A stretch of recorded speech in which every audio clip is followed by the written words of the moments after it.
আসসালামু আলাইকুম ওয়া রাহমাতুল্লাহ। ইন্নাল হামদালিল্লাহ ওয়াস সালাতু ওয়াস সালামু আলা রাসূলিল্লাহ। বন্ধুগণ, আল কোরআনের দার্সে যারা যুক্ত আছেন সকলকে হৃদয়ের অন্তঃস্থল থেকে মুবারকবাদ জানাচ্ছি। কারণ আমরা কোরআন শিখার জন্য, কোরআন জানার জন্য, কোরআন বোঝার জন্য আমরা এই দার্সের আয়োজন করেছি। আমরা আল্লাহ পাকের কালাম থেকে সরাসরি আল্লাহ পাকের পরিচয় জানব।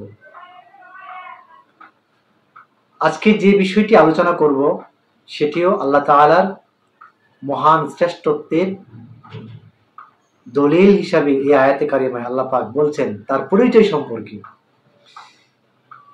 ইন্নাল্লাহা লা ইয়াখফা আলাইহি শাইউন ফিল আরদি ওয়ালা ফিস সামাই।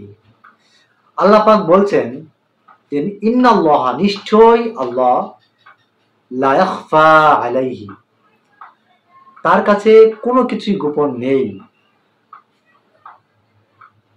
আলাইহি শাইইন ফিল আরদি, মানে আকাশ এবং জমিনের, ফিল আরদি ওয়ালা ফিস সামাই, আকাশ এবং জমিনের এভরিথিং, যা কিছু আছে, আমরা যা কিছু দেখি না কেন, এই সব কিছু আল্লাহর কাছে প্রকাশমান, কোনো কিছু গোপন নেই।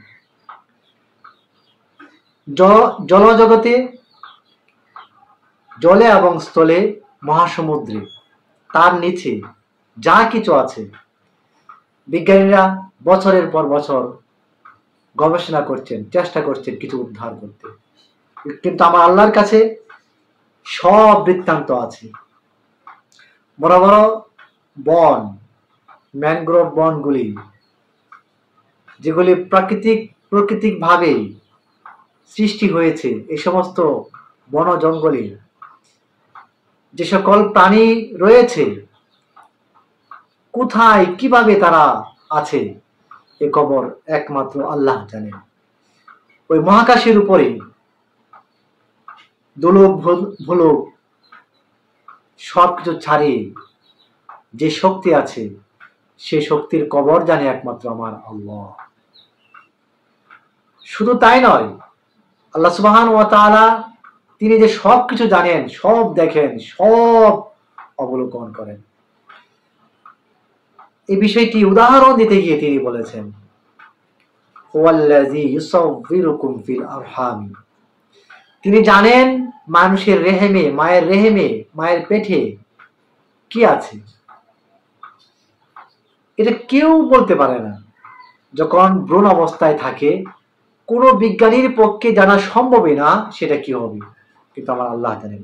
এই রেহেমের মধ্যেই শুরুতেই কি আছে তিনি জানেন। তারপর তিনি বলছেন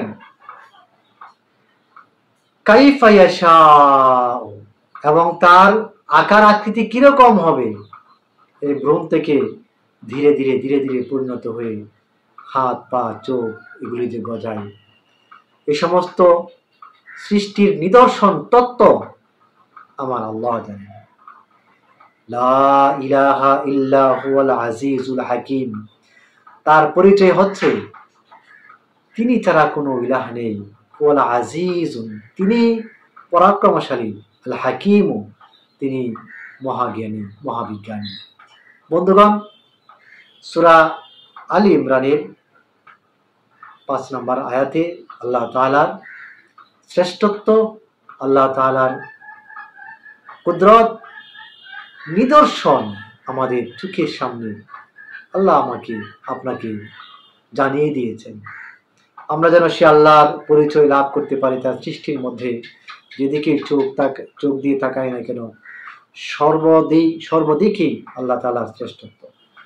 আমি নাস্তিকদেরকে, সংশয়বাদীদেরকে আহ্বান করব, আল্লাহ তাআলার এই কথাগুলি, নিগুড় তত্ত্বগুলি আপনারা বুঝার চেষ্টা করুন, উপলব্ধি করার চেষ্টা করুন, আল্লাহর পরিচয় পেয়ে যাবেন। আপনি নাস্তিকতা থেকে অবশ্যই মুখ ফিরিয়ে আনবেন। আল্লাহর শ্রেষ্ঠত্ব, আল্লাহর অস্তিত্ব এই আয়াতে কারিমার মধ্যে আল্লাহ তাআলা জানিয়ে দিয়েছেন। সকলে ভালো থাকবেন। আল্লাহ হাফেজ। আলহামদুলিল্লাহ। আসসালামু আলাইকুম ওয়া রাহমাতুল্লাহ।